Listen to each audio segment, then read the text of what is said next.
Hello, everybody. Welcome. We are excited and we are ready to talk about some anime that we've been watching over the week. With me, of course, is the gang. Hello, gang. How are you doing? Hello. Hello. Hey.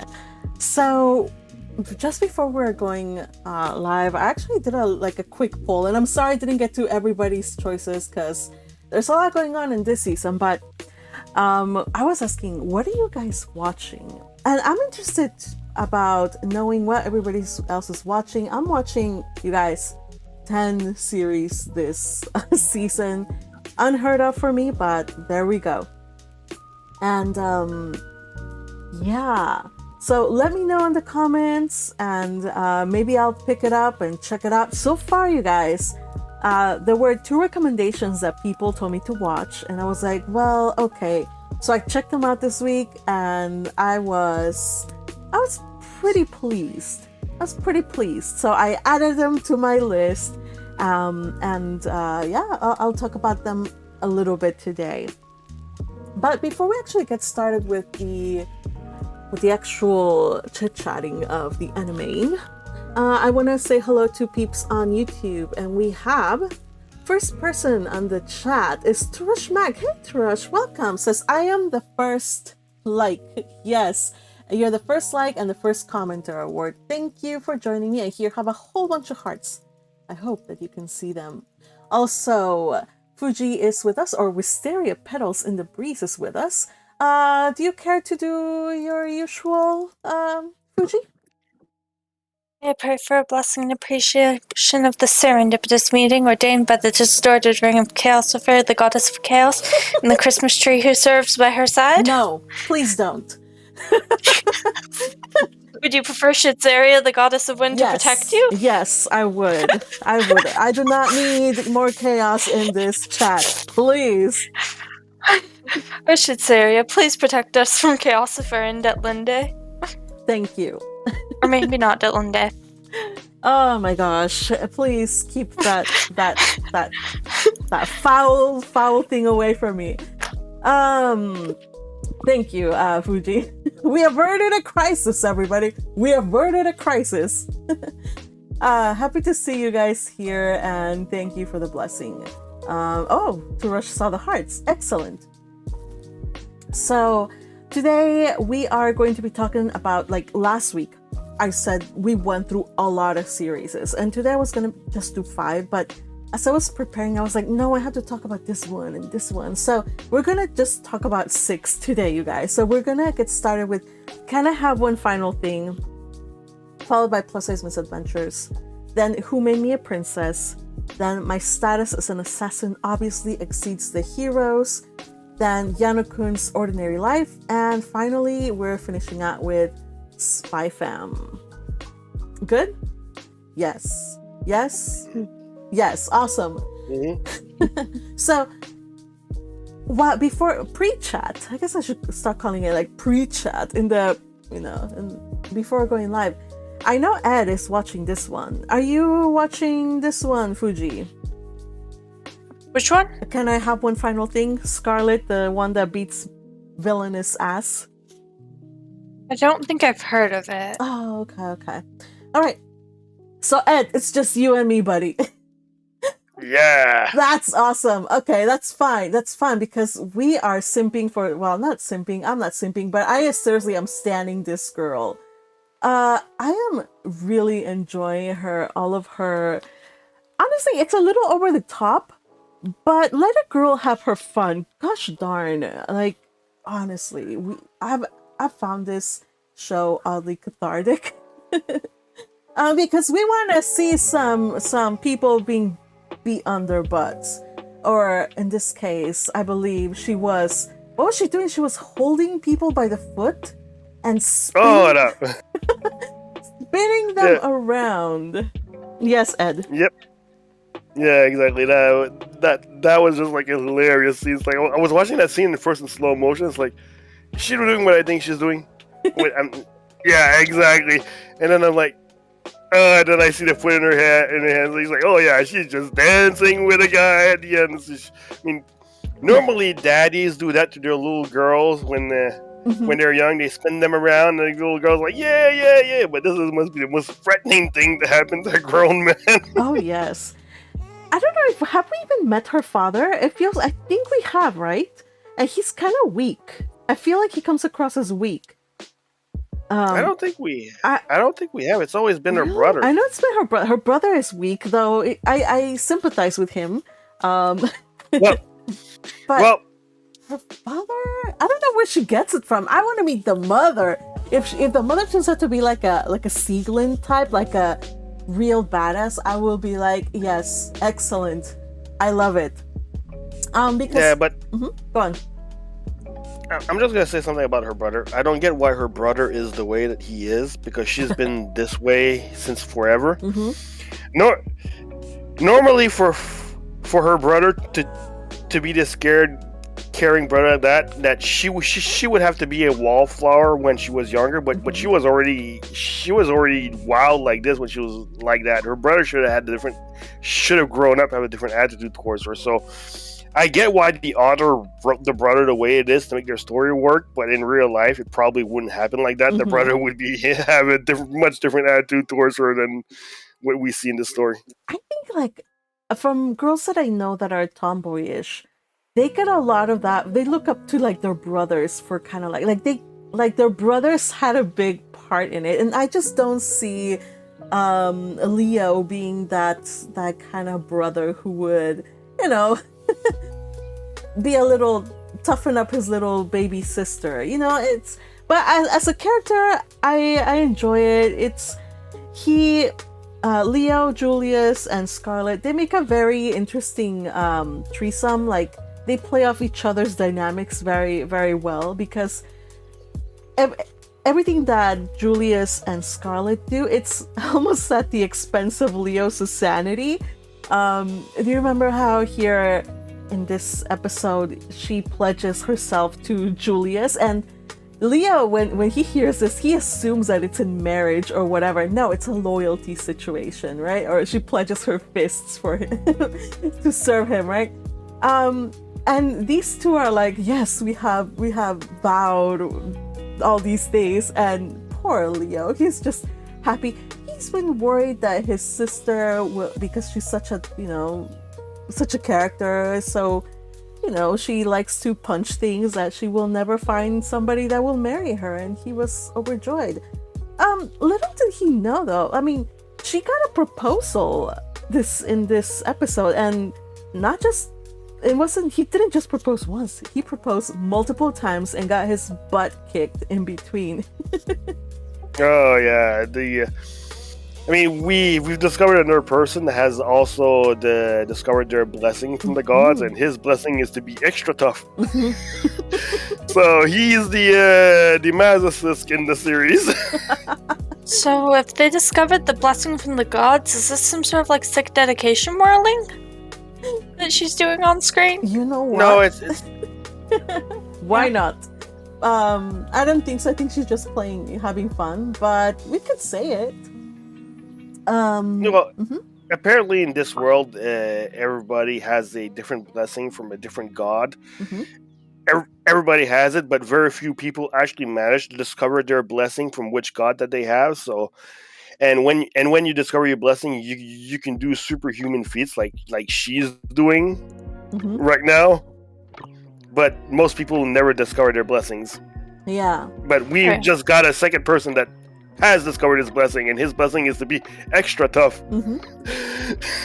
Yeah, I see you also put that question up on chat. Thanks for actually reading it out loud, Fuji. Here's some other comments I'm seeing in the chat. We got Turoshmak calls a punchy princess. Yes, that is the anime. I was surprisingly pleased by it. I'm just saying, like, I'm really enjoying it. Also, Kaiburi. By the way, Kaiburi is one of our new members, I believe. So welcome. Says, I love watching a female lead actually talk with her fists. It's cathartic. Yes, me too. And I just wish that the animation was better. I need her punches to hit harder. Yes, and that is the curse of the shoujo anime, because this is shoujo, you guys. So justice for shoujo animes, because they get one season and they don't get full sakuga of the violence, unfortunately. But we're happy for what we're getting. I've been really enjoying the dynamic of the characters, the voice acting, and after this, I'm sure I'm gonna go and read the original manga, because every time they animate a shoujo or mostly shoujo or romance ones, they cut out a lot. So just haven't had time to read the manga, you guys. Anybody in the chat that can read the manga, please let me know any details of what they missed. Yes, indeed. Yep. Yeah. All right. So that has been this episode of May I Have One Final Thing? Anything else, Ed? Yes.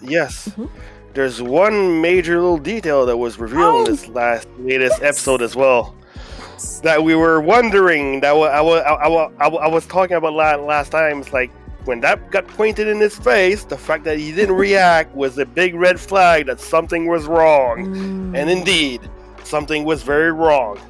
That weapon that was pointed in his face, that was pretty advanced, was influenced from someone from another world. Oh, yes. Because it did not evolve in that world directly, so that's why that guy had no idea what it was. And that little lady is our reincarnation. That's right. Thank you for reminding me. It turns out that, all this time she's at this slave auction. She's just trying to get her big quarry, and she's after Lord Godwin. It's like this big wig. And he's so scared of her that he finally blabs out that it wasn't him that it was responsible for everything. It was Tereniza. Gosh, that name, it's so over the top. Fine. Tereniza, like Ed says, she was behind it all. He was just aiding her. And yes, she is not from their world. She's from our world. So it turns out that this is also an isekai, but this is an isekai gone wrong. I need to understand what is behind this girl's actions. A good job on you for catching that, Ed. It caught me by surprise. It really did. Because every time we always get an isekai that's like the protagonist, but now it's the antagonist, and I have no idea what we're up against now. What kind of sorcery we're going to be dealing with. I still worry. When guns are involved in a fight, man, just hoping that there's a good reason for Tereniza being here and that she's not as bad as she seems. Maybe she's... Well, it puts a good twist of mystery in the series where this could go now. Yeah, because we're not seeing the isekai person's point of view. We're seeing the point of view of a regular person in that world. So this is going to be a little bit different from other isekais. Yeah, because it's an isekai, but it's not an isekai. It's a fantasy story containing an isekai element that is not an isekai. Yeah, it's Turishmak says her motivation, isekai world domination, of course. You know what I also wonder? I wonder if maybe in a twisted way she's also like another muscle mommy, but because she doesn't have those talents, like in our world, she's also... I'm just spitballing here. Like, don't take me seriously. I don't know what's happening, but this is what I think now. Like, she was a total psycho in Japan. Like, she was like all about strength and justice or whatever, but she finds herself isekai in a place where she's powerless. And she sees all of the corruption, and she forms this plan to have more influence, and while she's being crown princess or even the queen, she can root out the evil. I don't know. I'm just wondering, maybe all of these evil people are just her pawns. That's what I would like to see. That's what I would love to see. Honestly, I have no clue who that isekai person was in our world, if they were like a quote-unquote good or bad person or somewhere in the middle, or what happened to them, or are they just evil by nature, or they were made that way by this. at this point, I have no clue how she ended up the way that she is. It's something that we have to rediscover as a mystery. Yes, and that is a very compelling mystery, especially for those that are just checking out this series. I don't know if this is the third or the fourth episode. I lost count, you guys, but this was the fourth, I think. Fourth, okay. But this will definitely carry people over into finding out what is the deal with this isekai, because we didn't think it was isekai, but it is. So I'm gonna tune in for the next episode, and I hope that you guys also watch it. It's really good, you guys. Go check it out if you haven't. Hey, Akihana, welcome. Hey, happy to see you. I actually forgot. I was reading this manga, but then I lost track of it, so I actually forgot that the villainous girl is actually an isekai character. Awesome. You know, that's when a faulty memory works in your favor. All right, you guys. Kind of similar. What's up? Kind of similar with Who Made Me a Princess. It's been so long since I last read it that watching the anime is like seeing the story for the first time. New again. Well, it kinda is, because they've changed so much about Who Made Me a Princess, but we'll talk about it in time. We're just gonna do a really quick mention of what's happening in Plus Size Misadventures though first, because while it's not it's my pet series. I know not a lot of people are watching it, but I really enjoyed the manga, and I'm following the adaptation. And sorry, you guys, I don't even know who's watching it. I'm watching it. That's enough. But there's a mystery here that so for those of you who haven't heard of this one, basically this girl, she commits suicide, or so they think, but it turns out that it was attempted murder. And while she's being hauled to the hospital and she's dying, she hopes, she just wants to be a different person in her next life. So when she wakes up in the hospital, she's literally like unrecognizable. A new person. Yeah, like it's the same person, but she is confident. She doesn't hate mirrors. She is just, I don't know, perfect sunshine. She's so positive, outgoing, sparkly. I love her. Except that she lives in this world. She went from a gloomy. Sorry. Yeah, hold on a second. Let me just finish. The thing about this though is that in this series, she's slowly like trying to piece together like what are the circumstances of her past and what led to this whole accident. And as the viewers, were invited to just follow along and see all her coworkers and who was the suspicious parties, and trying to figure it all out with her, especially as she is slowly and unwillingly receiving memories of who she was in the past. And honestly, in the past, she was just a sad person, and she's scared of finding out who she really was or what really happened. Okay, sorry, I just wanted to finish my little summary, Akihana. Go ahead. I was just gonna say that she went from this gloomy, super introverted girl to a very hyper extroverted girl. Right? And then, if I recall correctly from the first episode, I think the doctor said something around the lines of like a second personality emerging from an amnesia or something to that effect. Kind of like that. They can't really explain it. The one thing that really kind of irked me about this is that, okay, notice when she's being carried in the ambulance, she has brown hair, right? When she wakes up in the hospital, she's blonde. What? Like, who is the colorist that's going to hospitals and doing patients' hairs? I want to know. Just saying, okay? Right? You go into coma and then you suddenly become blonde. Did someone like pour a bottle of bleach into her hair? Yeah, maybe. Maybe that is the cure for depression. Get yourself some hair coloring.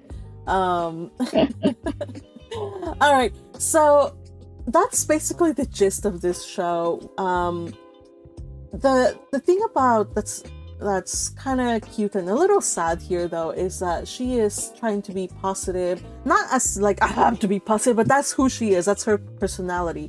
And when this sleazy ass inspector called Minami goes to like question her, he is basically casting doubt in her mind about her coworkers. He's suspicious about her coworkers. He poisoning the well about them, about the vice president who she is friends with, saying like all these, stirring up all these things and doubts about her friends. But ultimately, she decides to believe in people and believe in the goodness of people, and that is seen as incredibly naive by this world, and honestly even by me. I'm like, girl, you have to like, yeah, like, what are you doing? Like, who thinks like this? But you know what, that's kind of like, that's what's good about her.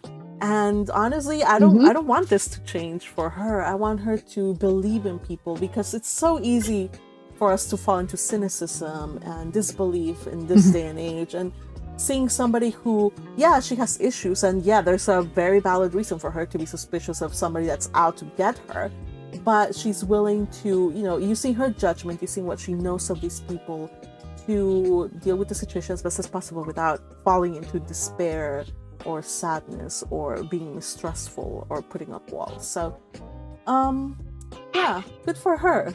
Good for her. Anything else, Akija? I have a different opinion regarding the. Sorry, my sister is speaking. As I was saying, regarding the inspector, as much as I hate how his approach towards Yumeko, I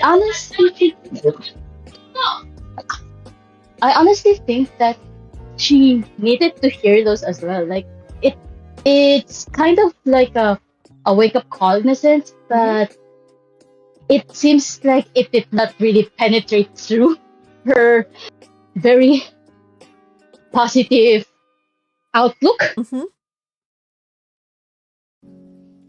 Yeah, because whether we like it or not, she eventually needs to realize that although it's good to body positivity is good and being confident of oneself is good, she also needs to hear from an outside person what other people actually think of her as well, like a reality check of sorts, no? yeah. So here's where a lot of people might say like, oh, you know, it's this, we're kind of fighting fat phobia with this show. And honestly, I think fatness is just a vehicle for the point that they're trying to put across, because the same issues that people have, it could be fatness, it could be a disability, like it's just the vehicle. But yeah, there's a point, like you have to like be, you know, have a, like, be real about what's going on. Though in another light, it also puts a mirror to like what are the preconceived notions of society when it comes to people that are fat, you know. Like they say, like there's no way that you could have like a good looking boyfriend, or like there's no way that anybody would hit on you. So while yes, it's important to have your feet on the ground and whatever, but it, like the way that the inspector pointed out these truths made it look like it wasn't coming from a place of care, but rather a place of trying to put her down.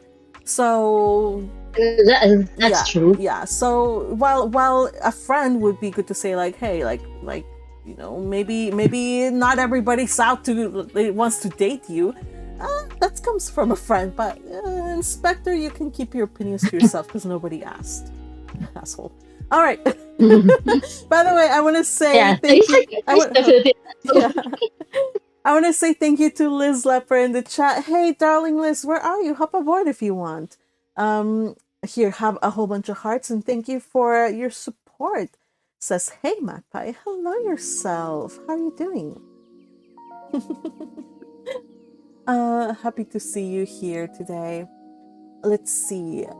As Cindy Lauper sang, says Turashamak, money changes everything. Oh. Yeah. maybe it's money is behind the whole thing about the. Is this about the hair coloring? Because hair coloring is expensive, you guys. Or is this about the self-image? Please clarify. All right, you guys. So that is Misadventures in Love. Anything else about this episode that we want to cover?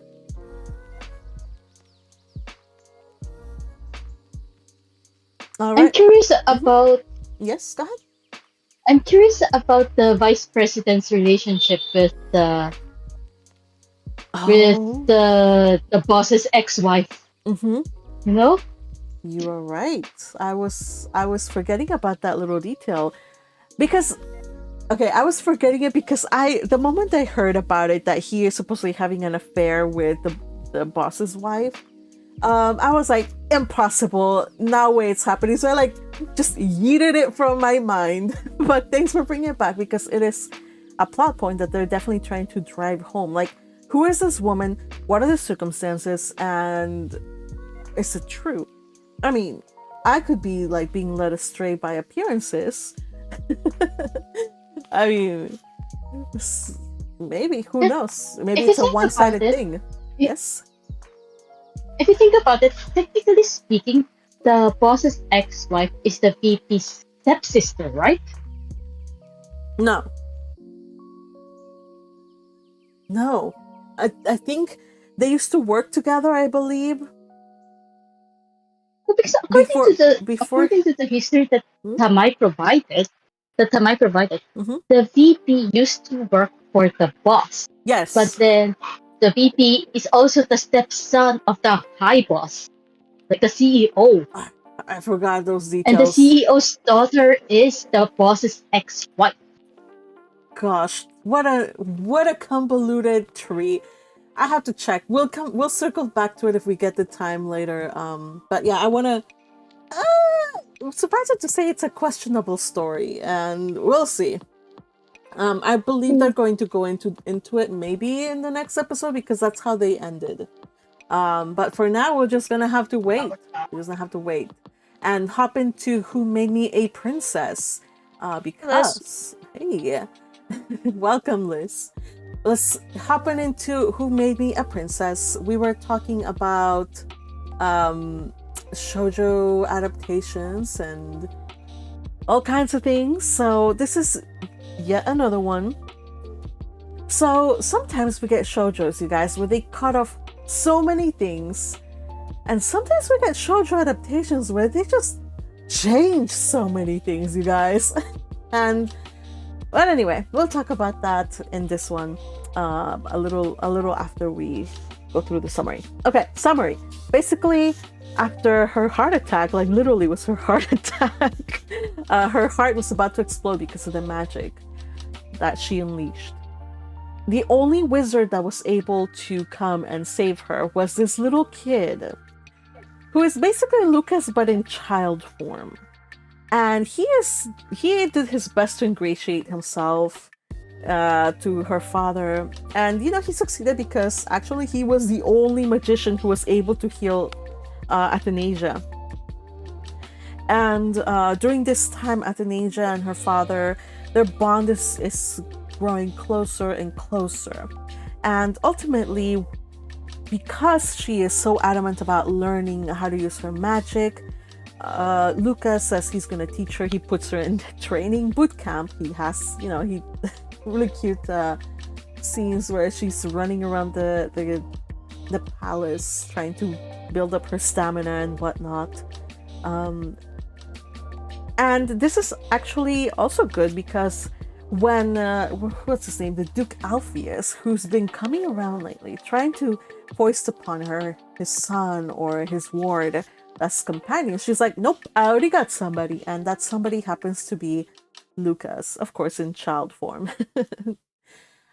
But that is basically this chapter, just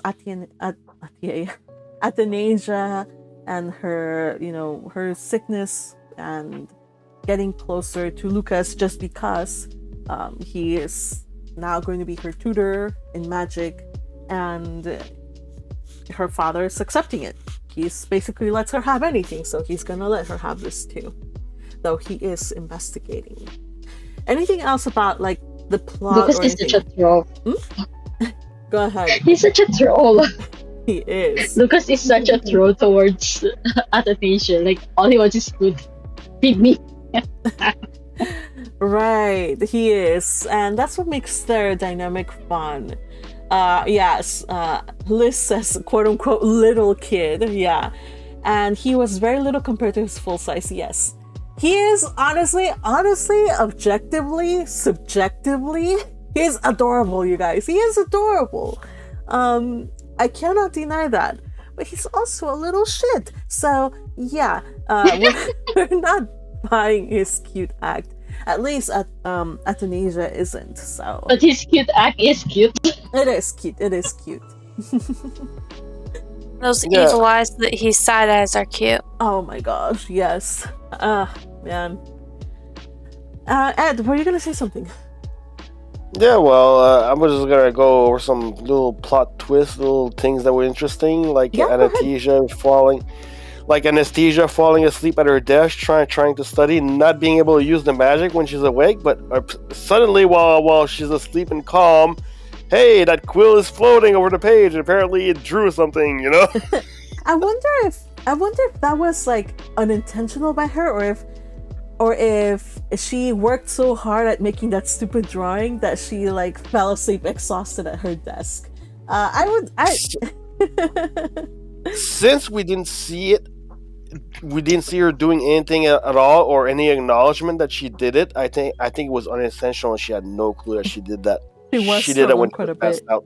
Yeah, she was struggling quite a bit, and you know she's a very hard worker. You know, she's the kind of princess that she's not just going to sit back and let everybody cater to her. She is putting in the work. To the extent that Lucas just straight out asks her, like, why are you working so hard? Do you guys remember what she didn't tell him, but she tells us, like, why is she working so hard, you guys?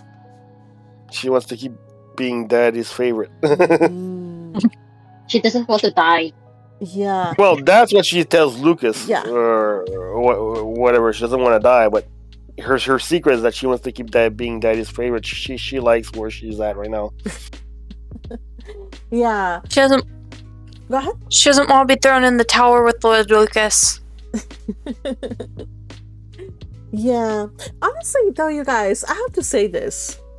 That being thrown in the tower is anime only.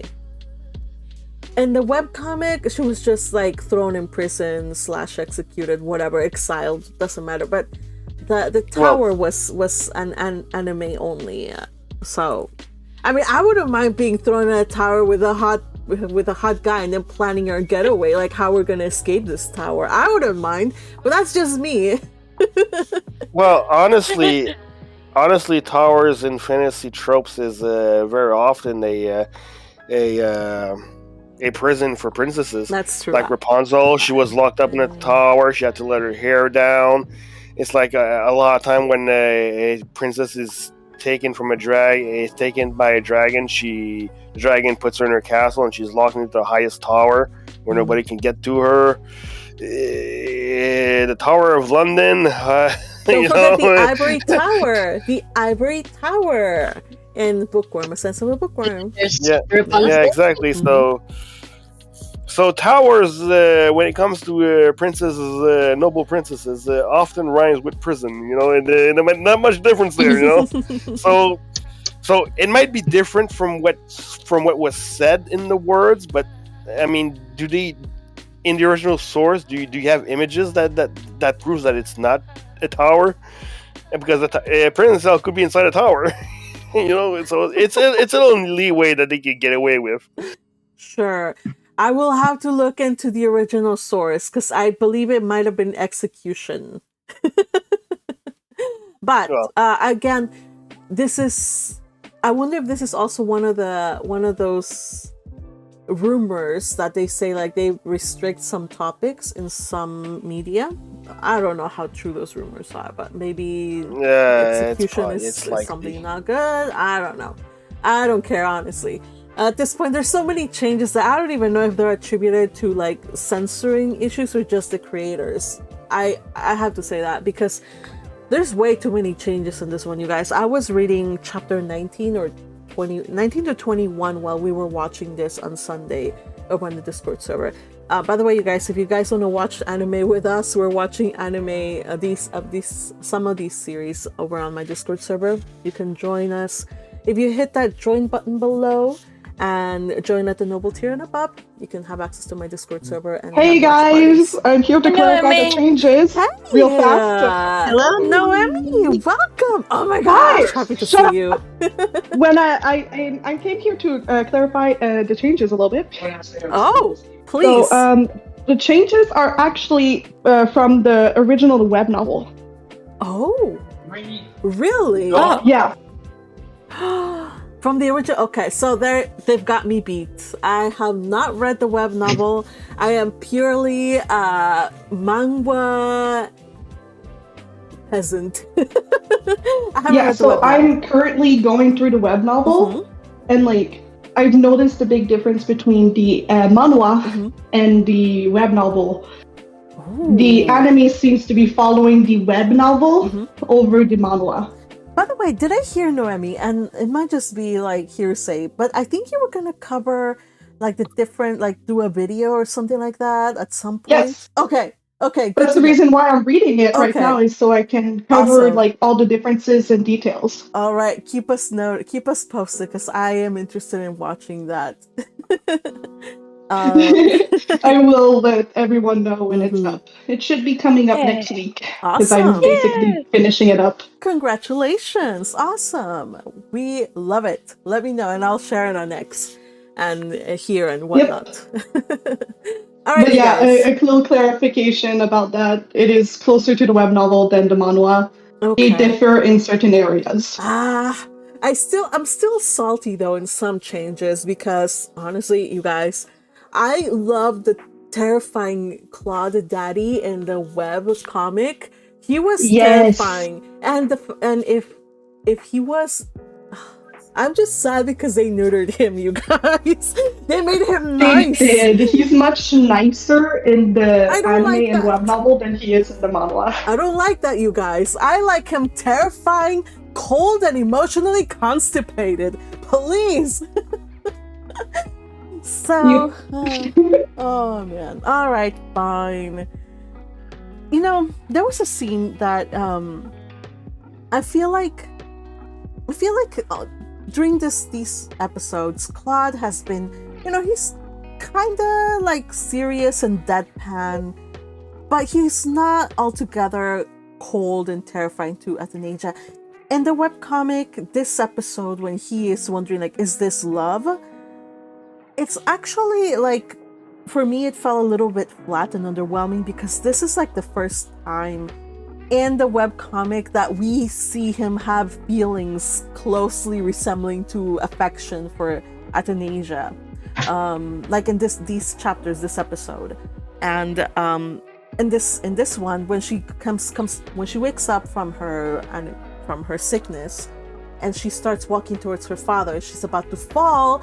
And he, like, out of reflex, picks her up, like, just before she hits the ground. And you should see, like, the faces of the two. They're like, what just happened? Like, did he pick me up? Yeah. And he's like, did I run to get her? So, yeah, all right, fine. But he himself was bewildered by his actions, by his own actions.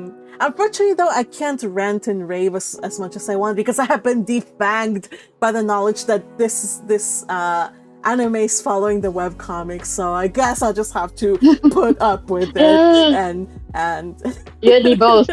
Oh, speaking of which, though, is Noemi still here or no? No, she. I wanted to ask. She went out. But you can probably ask her. I wanted to ask her. I wanted to ask her if the Korean, the ML being originally a Korean person, was webcomic only, or was it also from the source material? I guess we'll just have to ask her later when she does her video. All right, you guys. Yeah. Let us move on to the next one because we're running out of time. There's Oh, okay. Ed, one final thing. one last one. Our little wizard guy, whose name I forget right now, Lucas. because I'm blanking out. Lucas, yes. Mhm. He's been calling her or searching for her, the one that is able to slip through worlds. Yes. Is your mic there? Yeah, I think your microphone. Hello. Yes. Hello. Okay. Is Yes, it we hear working? you now. Okay. Can you repeat it again, please? Our little magician Lucas. It seems that in the next episode he's throwing our little girl, which he knows or believes that is the one that is able to slip through worlds into another world. But he seems to send her to the past, where she'll meet our little white-haired guy that she hates. Well, we will see in the previews. Those are the previews. Yeah. We'll talk more about it, you guys.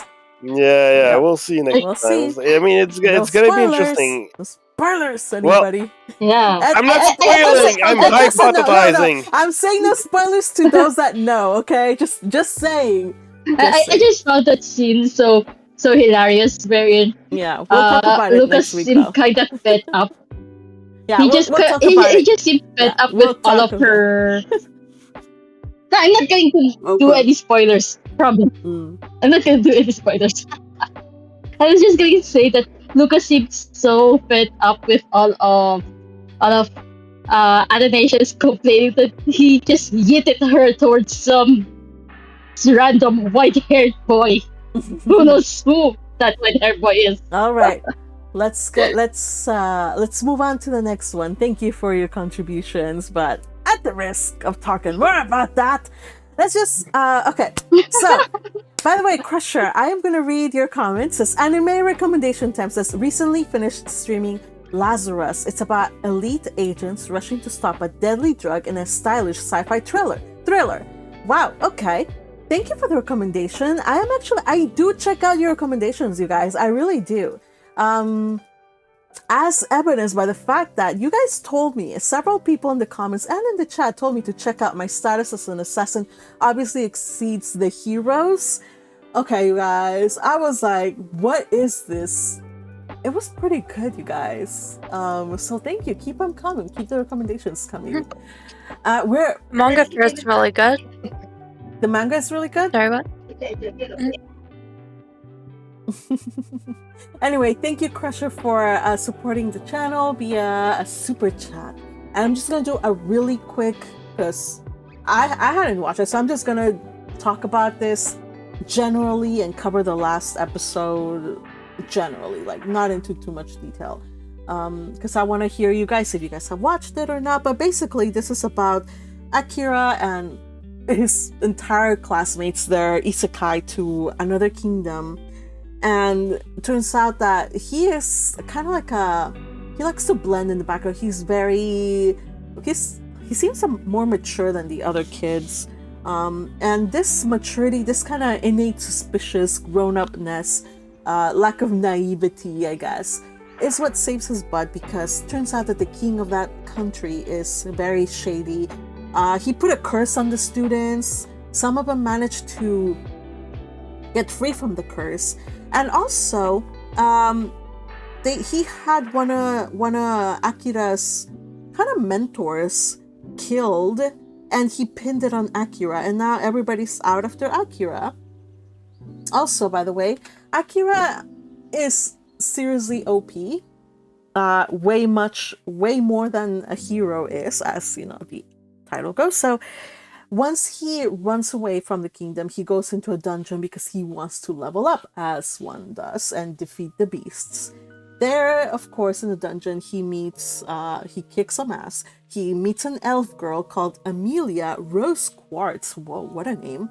And as he goes further down in the dungeon, he vanquishes beasts, and he forms a contract with a shapeshifter he managed to bring down called Knight, which is a giant cat, you guys! A giant cat! A fun fact, Akira, for all of his badassery, he is a cat guy. And I'm like, okay, I am won over. I like this guy. Because anybody who's not a cat person is suspect. But if you're a cat person, I immediately like think that you're a good person. That's just me though, but I'm just saying. Anyway, so that's kind of like the gist of this show. Anybody here watching it?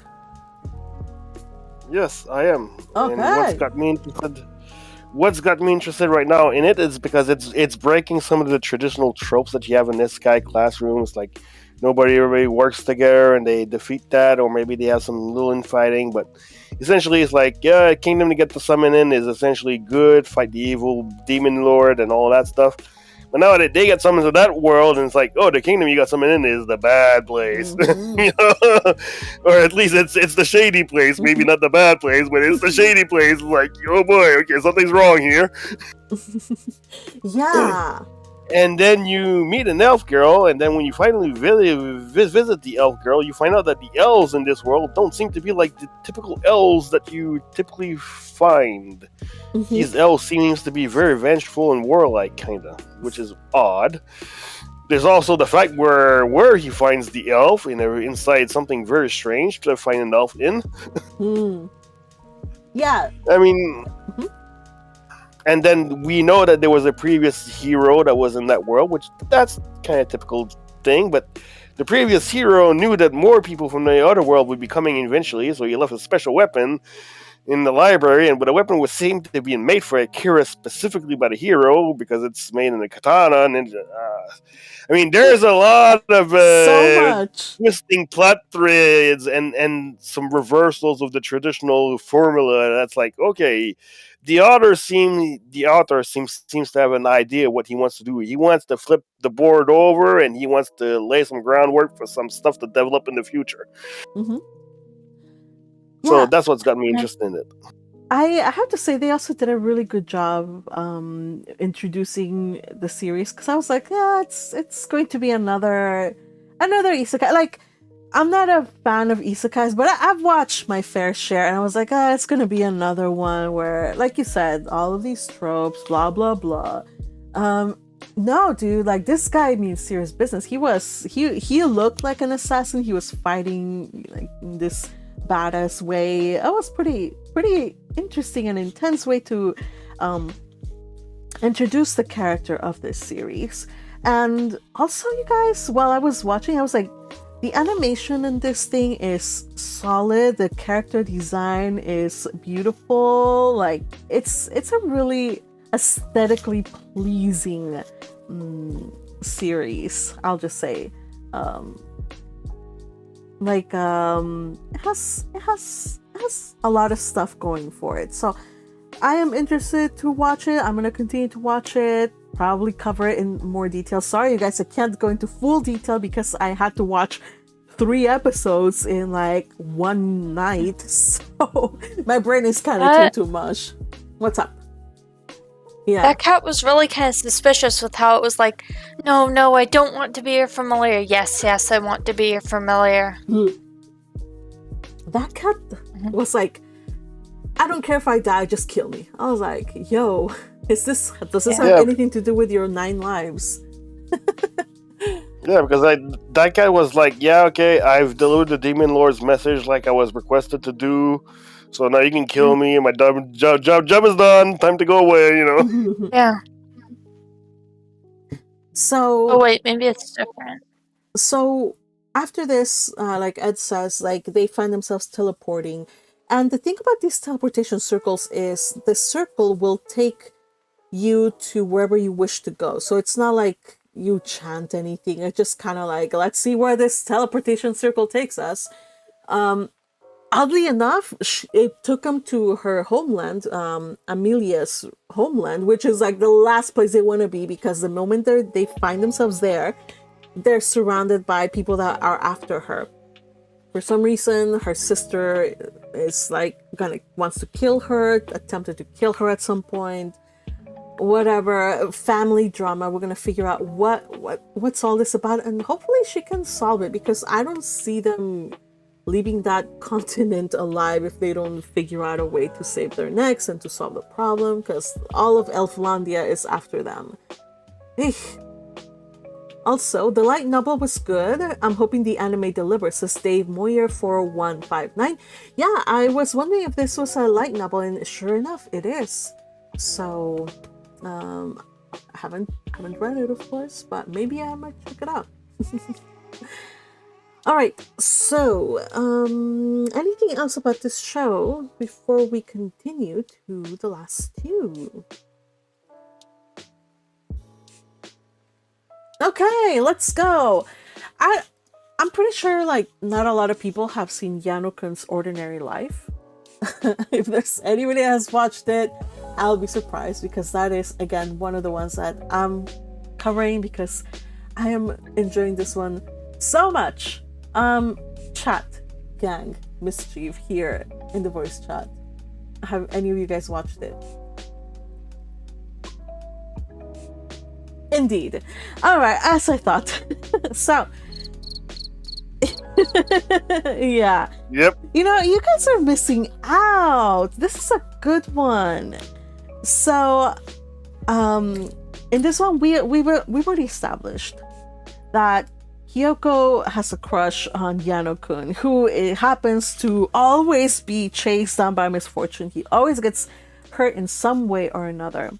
And in the last episode, I pointed out that we got mildly introduced, like we got a little bit of an introduction of this new character. And let me see, what is his name? I think his name is Hashiba. Yeah, Hashiba-kun. And he happens to be the class vice president. So she's the president, he's the vice president. And in this episode, we confirmed what I had expected, was like he likes her, that he ends up having a crush on her. Yes, it's true. In fact, in this episode, basically the first half is just him confessing to her, and we seeing how he came to like her. Turns out that, you know what? I don't hate it. I really don't hate it. It makes sense. Like, I like the guy. He is incredibly compatible with her. I really do like him for her. They're both responsible caretaker types. They both have similar likes. He's a gentleman. There was a point where she screws something up and she's like, oh my gosh, I messed up. But it was something so silly. And he had to turn away and tell himself, don't laugh, don't laugh, don't laugh, because he didn't want to laugh at her expense. I thought that was cute. He's also like her. He notices small details, very detail oriented, very conscientious about his work, very organized. And to top it all off, he's also fit. He's in the soccer club. So what's not to love, you guys? But when he confesses, he's like, I already know though, like, you like Yano-kun, like, you like him, so I guess you can just forget it, right? Except that after a while he thinks about it. He's like, no, you know what? Don't forget it. I do like you. So please take it seriously what I said. The funny thing about this episode though is like, it's not just about, she likes Yano and Hashiba likes her and that's it. No. Then Hashiba-kun, the funny thing about it is that he's like he's kind of like follows Yano-kun because he wants to know, like, what is it about this guy that she likes. And he's exactly like she did. Like, when she wanted to find out about Yano, she follows him, like, as he walks home. He's the same way. He follows him like partway to his house, noticing, of course, that he gets hurt the same as she does. Like, he's just a male version of her, and in the best possible way, of course, to the point that after saving him from these mishaps, he's not just a rival, but they're also besties, you guys. My favorite scene was when, after he helped patch him up because he does get hurt. They're sitting at a park and they're talking, they're sharing some candy and stuff, and they're looking at the playground, and they're like, you know what, it's really nice when the park is empty, and they look at the little animals that children play on, and they sit down and they start playing there, like, kidding around, and it was kind of funny, really adorable. Of course, Yano goes flying from his animal, but not before he does like this maneuver that makes him look really cool. Anyway, after this, the boys are friends, but Hashiba-kun, he likes him enough to say, like, I wanna at least not go after Kyoko if Yano likes her. So he asks him straight out later on. He's like, what do you think about her? It turns out that Yano is just clueless. He is absolutely clueless to the point that his own rival, he's like, oh man, she's poor her. And he actually tells her, like, gambate, like fighting, like, be strong, because he just realizes what a space cadet he is, and he has no idea that she likes him. Except that while they're having this conversation, Yano is at the door and he kind of seems a little bothered, or like he seems a little bit more aware. We just don't know. So maybe this will help him kind of be more aware of Kyoko, that maybe there could be something more than just friendship there, and maybe that her crush will be reciprocated. Who knows? We'll see. Yes. Yeah. So Akihana says, I have not watched Yano-Kun. You should watch it, definitely. Let's see. So it's called Dave Moyer 4159. It's called Yano-Kun's Ordinary Life. Because Yano just wants to have an ordinary life. Yeah. Says, I want to watch it, but I've been busy with college this week. Oh yeah, I get it. No worries. If you ever need something to relax to, though, definitely this one. It's really cute and funny, and the art style is, yes, really cute too. And we're hoping that it's like a wholesome love triangle. It doesn't seem like it's toxic, like in a toxic love triangle, like they will like be cruel to each other, or like they will spread lies or whatnot. I don't see that happening here. Hashiba-kun seems to be very mature, so it's just a matter of whether Yano-kun gets his act together and sees that Kyoko likes him and then decides to do something about it.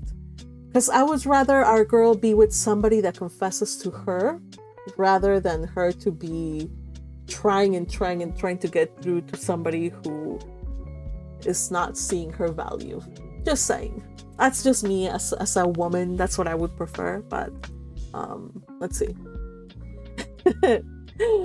All right, you guys. So yes, Troshmak. Now for 20 minutes of trauma talking about Lloyd's backstory. How do you know that I meant to do 20? I actually meant to do half an hour, so brace yourselves, you guys. We are going into the incomparable Spy Fam, you guys. Oh my gosh. All right, I know you guys have watched Spy Fam, so don't disappoint me. All right, chat, have you watched Spy Fam? Crickets? I've not been keeping up with it. Oh, Ed, why? Have you read the manga though? Because we're gonna do No. I've just never, and I just never got into it. It's like I keep going. Oh, I should probably get into it because it looks kind of interesting. But I'm just, for some reason, I just never get into it. Okay. You know what? I get it, because there's some things that I also never can quite click, even though they're very popular. So I get it. So I guess here are spoilers in case you care. Probably not, but all right. So we get into Lloyd's backstory. In the previous episode, we saw him. He lives in West Dallas, of course, and there's always talk about the enemy and the other country. But so far, he lives with the knowledge that there will be no war. and his friends, they play war games, they pretend war. Except that one day he the next country, Ostania, bombs Westalis and knocks out, the whole city, including the warehouse where his friends and he used to play at, which means that he thinks his friends all die. From here on out, he and his mother, they have to move to another city. And it is in that city that, well, they also get bombed. And not only do they get bombed, but he manages to survive because he was herded into one of the bunkers, whereas his family and his mom all died in that bombing. And you guys, talk about sad, you guys. We had seen already the glimpse of Lloyd, like in the very first episode. We had seen a glimpse of Lloyd crying as a little kid in the middle of like a war-torn city. But now we get the full context of it, and it's absolutely tragic. Akihana, you haven't watched this yet. Yeah, it's rough, but it's okay. We're here to hold your hand. What's up, Fuji? He gains his friend back as an adult just to lose them all the same day. Yes! You guys, that is what makes it so sad. Because he grows up all like angry, bitter at like, war and stuff like that. He lies to be able to, enlist as a soldier. And while he is a soldier there, he actually meets a very important character. Before we meet the friends, we meet one character that we know and love. Who is it, you guys? Frankie! Frankie! Yes! So, this conversation with Frankie, kind of significant. Because when he first meets Frankie, he's just bitter and angry. But from the point that he meets with Frankie and then he gets injured again, by the way, he injures his eye gets bloody, same eye, and that takes him out of commission, so he has to just work menial jobs while he heals up. So somebody said that was kind of like symbolic, like every time like a major change happens, like his eye gets all bloody and covered with anyway, just food for thought there. So Frankie brings up the idea that, what, it's all propaganda, it's all just people like trying to use emotional responses out of people, manipulating people just to embroil us in a war. It's a stupid war. And I'm like, yes, absolutely, I totally agree with Frankie here. And eventually, Lloyd just kind of like whatever. But it was a good thing for him to meet Frankie, because from that meeting he gets wounded and he is able to see his buddies again. That reunion, you guys. Lloyd breaking into tears when he sees his friends. He's such a baby, you guys. I want to just hold him and hug him and tell him everything is going to be okay. Anyway. Yeah, I know. Sorry. Anything about this episode that you guys want to talk about, like up to this part, I guess, or the whole episode, since I'm sure you guys have plenty to mention.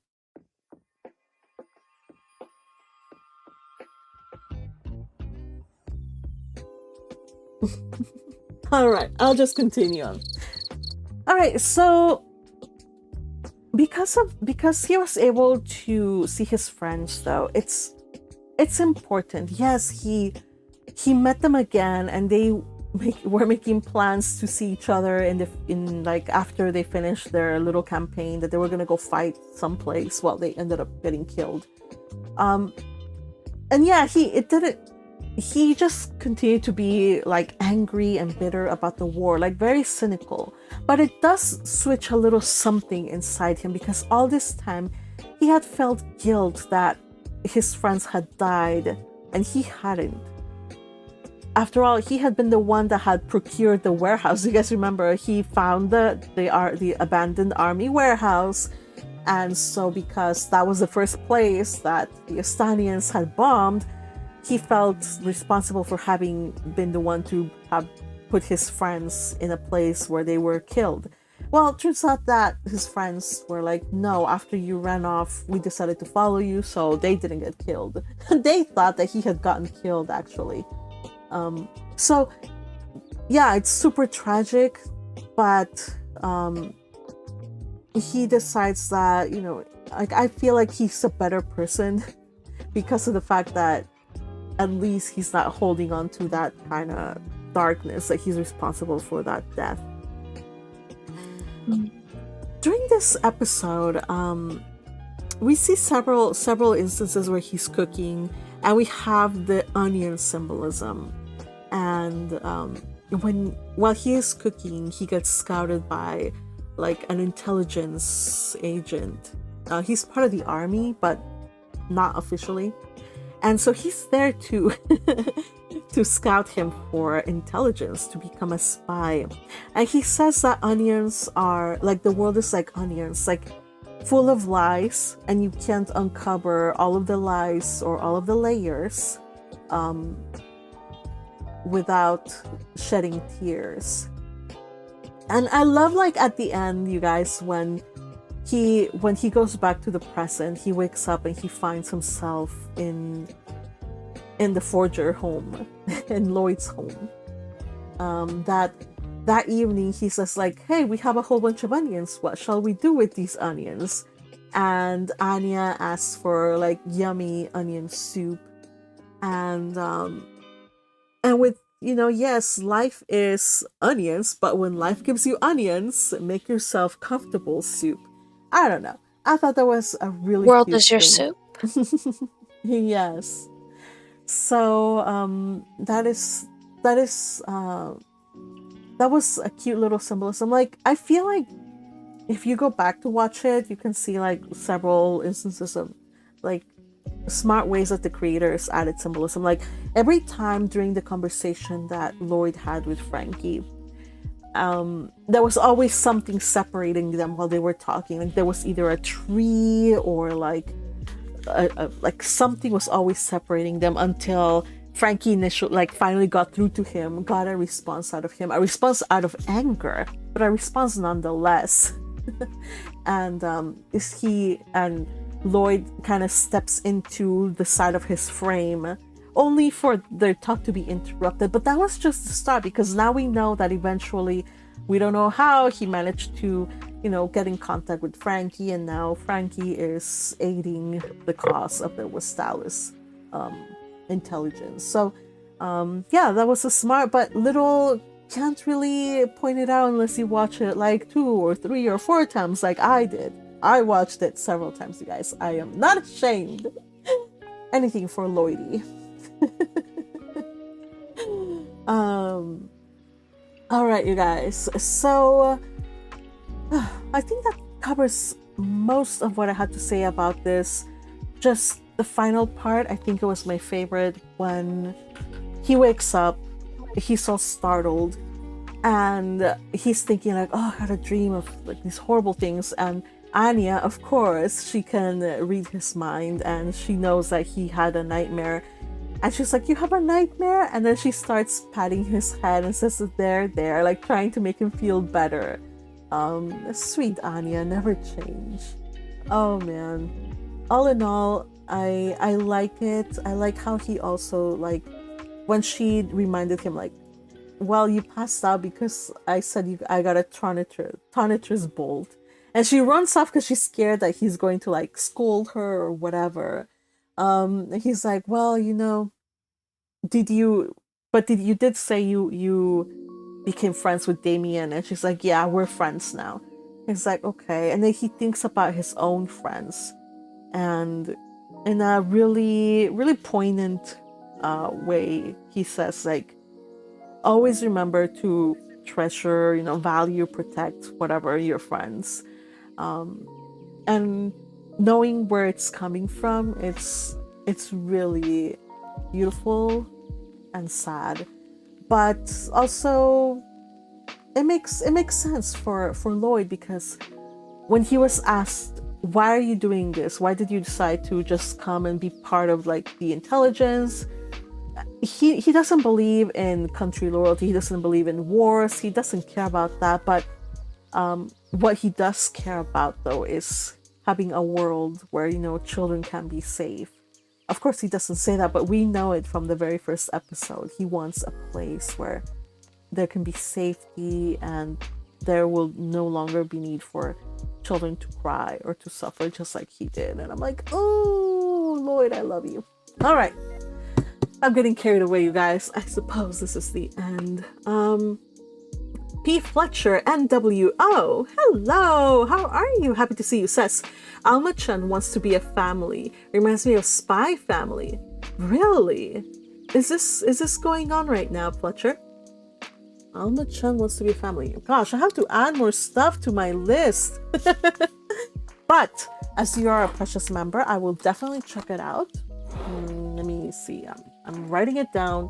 Is that from this season? Alma-chan. Yes, it is. It's. I read the synopsis. I thought of picking it up. I put it on the side for now. Will I then be watching 11 series? Is this family now? All right, I'm gonna check it out. Thank you for the recommendation. I do love, you guys, a good found family. I'm a sucker for found family series and stories. Also, Josefa Gomez Schmeiser says Frankie is so underrated, for real. Yeah, for real. Like he knew what was going on. Like he knew what was going on before all the atrocities happened. I found it really crazy that he deserted. He was like, I hated this, so I decided to desert. And he got lost in the mountains for like 2 days. And with soldiers from the Estonian army behind him, like trailing him, trying to get him down. And you know what? I don't know if this is common practice, but I know for sure, like I read it in a book. That during the war, at least in World War II, there was a policy that they would shoot deserters, and they had to just keep going forward. Like no matter how hard it was, they had to keep going, because not only would they be shot, but their families back home would like be in serious danger too. So but yeah, like if you were caught being a coward, you were sent to like very dangerous mission to probably let you die, but you were gonna do it, and they were going to put on you 4 soldiers to make sure that you went through with it. Savage and awful. I don't mean savage in the good way. I mean like that's barbaric and awful. War is awful, you guys. Yes, Turashmak, value your friends. Yes to that. Akiana says, sorry that I keep popping in and out of Discord. I keep losing signal whilst walking through buildings. Oh, no problem. I understand. Just stay still and talk with us. All right, Red Tempest is with us too. Hey, Red, how are you? Hop aboard. Well, actually, we're almost done, but you can hop aboard if you want. Always love to have. He's not home. Oh, he's not home. He's not home. Ah, Philly. By the way, we've been watching, thanks to Red, we've been watching Lord of the Rings trilogy, the extended version, on Sundays. So we watch Spy Fam and Who Made Me a Princess Sundays, and then we watch Lord of the Rings. I know it's a marathon, you guys. I don't know how I'm going to watch the last one. They say it's like 5 hours. It's 4 hours. Yeah, it's quite a feat to get through. You know what? In one sitting. Should we break it up into 2? Can we? Like, it's possible. We need a potty break and a snack break in between, probably. All right, we'll talk about that afterwards, though. We'll see, depending on how what the auspices say on that particular Sunday. We stare at petals in the breeze says, friendly reminder that we have less than 5 months until the new season of Ascendance of a Bookworm. I'll do anything to become a librarian. Oh yes! We just have to finish the fall season and then do winter season, and then it's spring, you guys. Spring will be upon us, and we still haven't gotten a proper trailer. I know we've gotten the teaser, but that's not enough. You guys, they are doing, okay, Studio Wit is doing an adaptation of one of the writer that did Violet Evergarden. They did another series, and they're doing an adaptation of that new series, and they have dropped more information and more trailers about that one than they have about Ascendance of a Bookworm. So I want to be like pissed at this, because first off, like, why? But I guess I kind of get it, because Ascendance of a Bookworm already has a following, a decent following, whereas this is a new series, and so they're trying to, you know, push out as much information as they can to hype it up. So we'll see. I'm interested to see what's going on. Let's see. Turush Max has just cut it in 2 and take a pee break at the 1 hour mark.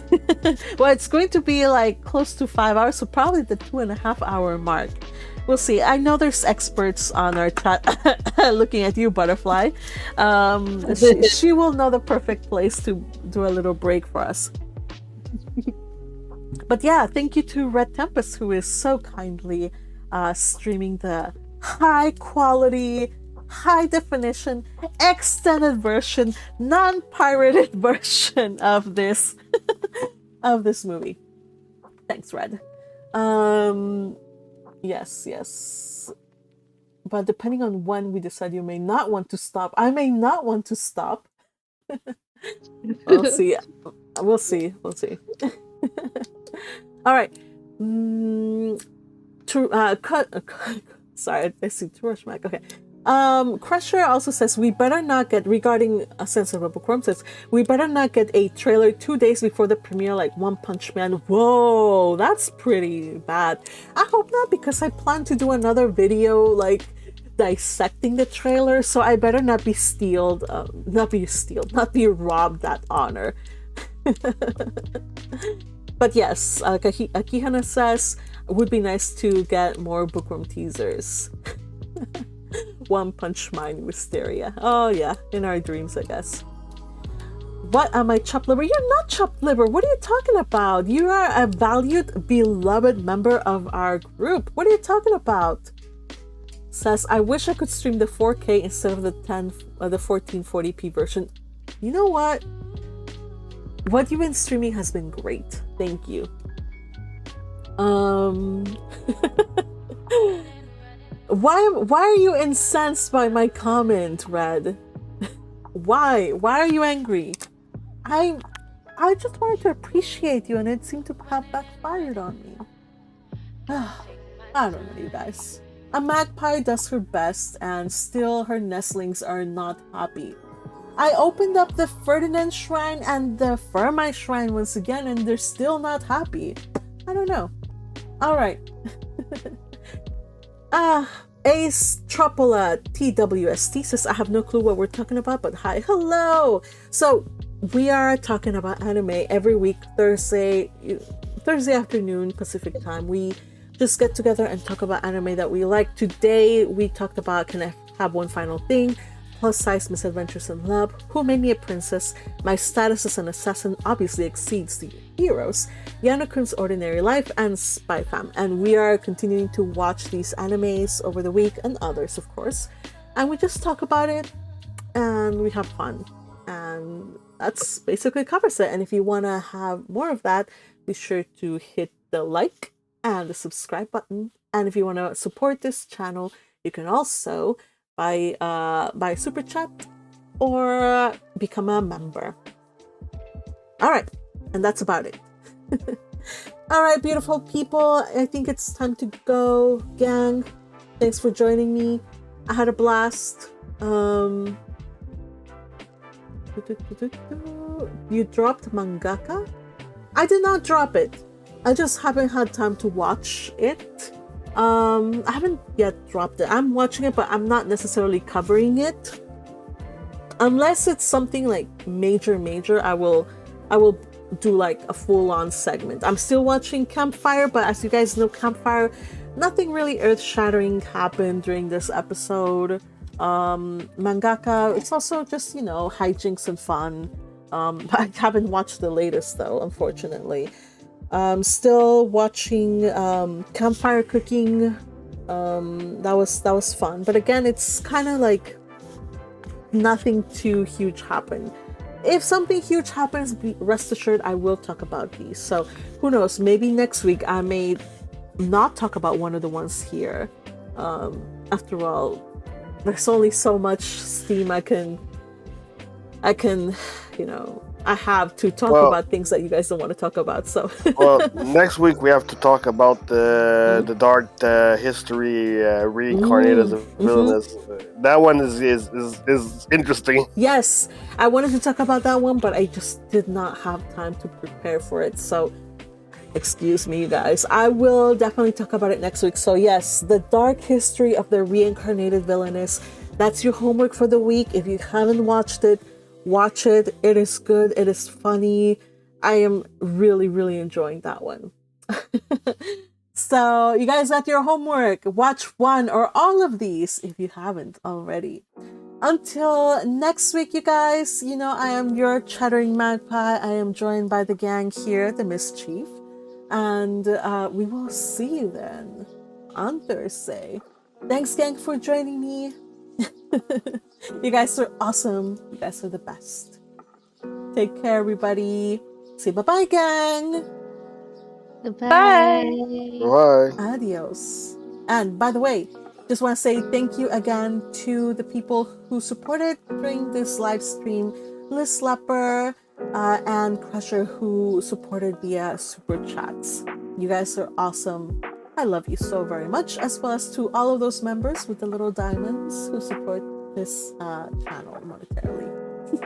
Goodbye, everybody. Have a good one.